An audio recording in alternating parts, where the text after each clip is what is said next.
When we heard Call of Duty Black Ops was preparing to unveil its multiplayer, we didn't waste any time. Our destination, Treyarch. Our mission, the most detailed hands-on coverage inside Xbox can provide.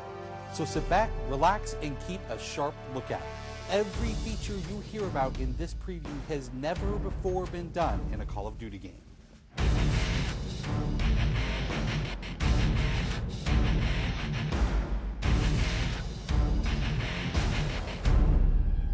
We begin where the multiplayer trailer for Black Ops left off, with theater mode.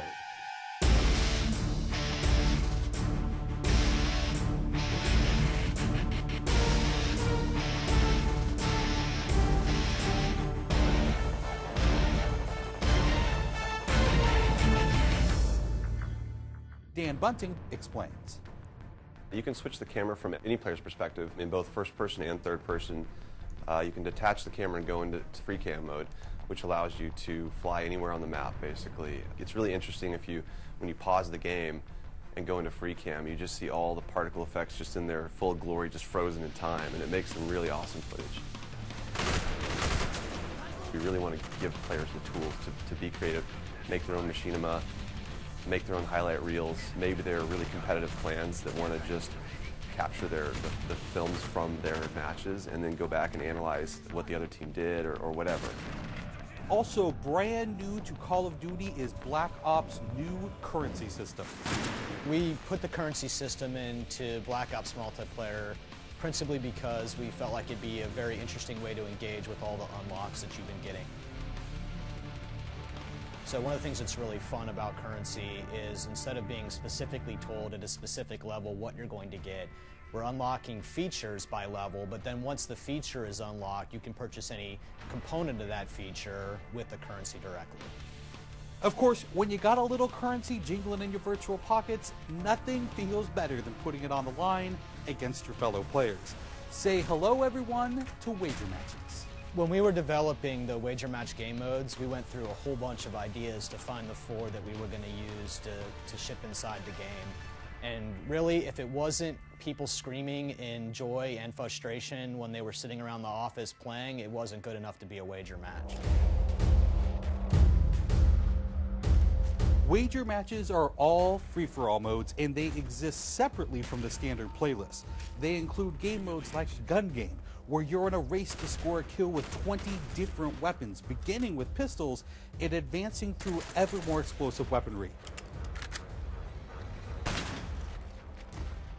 It's extremely rewarding for us as a design team to put something up there that people are reacting to really well and it's slightly different than what they get, and everyone loves the core game. And you have to be very careful when you're finessing the core mechanics of the game. But wager matches let us kind of get our creativity flowing and do some things that you're not normally used to, and then spin them up in unique ways and combine things in ways that you haven't seen before that you never really thought of and that wouldn't be appropriate for the core game, but are completely appropriate for wager matches. While the classic Call of Duty challenge system is still very much in place, Black Ops is also adding a new feature called contracts. Right, so if you're using the contract system, you actually have to put up a little of your own currency in order for a bigger payday. And depending on the contract, some contracts pay XP, some pay more currency, some pay both. But they're all time limited, and it's game time limited, so you have to go to work to accomplish that contract within the time period in order to get paid. It's different from the challenges, in so much that the challenges some players like to use very aggressively, and they map out their path through the challenge system in order to maximize their XP gains, in order to level faster. And then a whole nother set of players uses the challenges sort of passively. They're there, when you get them they feel good, but contracts gives you a way to directly engage with the content inside the game. It says, hey, I'm an SMG guy, I want SMG based contracts, I'm going to chase my contracts, and I'm going to get paid. And that's fun. Another focus for Black Ops is player customization, including things like unlockable face paint, unique perk-specific character models, and a whole lot of weapon customization. We've been we stole the line from Full Metal Jacket, this is my weapon, this is my gun, and we're chanting that around the office as sort of our mantra for this feature. Originally it started with one of our designers he just made kind of an offhand comment one day where he said, you know, I really have a certain attachment to the weapon that's my favorite. I want to make that weapon mine, and that was all it took. So from there it was just, what are the things that are cool? It's like, put your clan tag on your gun, of course. And we've got, the emblem editor by itself is an element of creativity for players. And then the reticles, of course, so why not give people the option to select what kind of red dot they have? Maybe they don't like a dot, maybe they like a circle, maybe they like a triangle, maybe they like a standard crosshair, maybe they just want a line. And then there is combat training, which allows you to get comfortable with the trappings of multiplayer by competing in matches against AI-controlled opponents.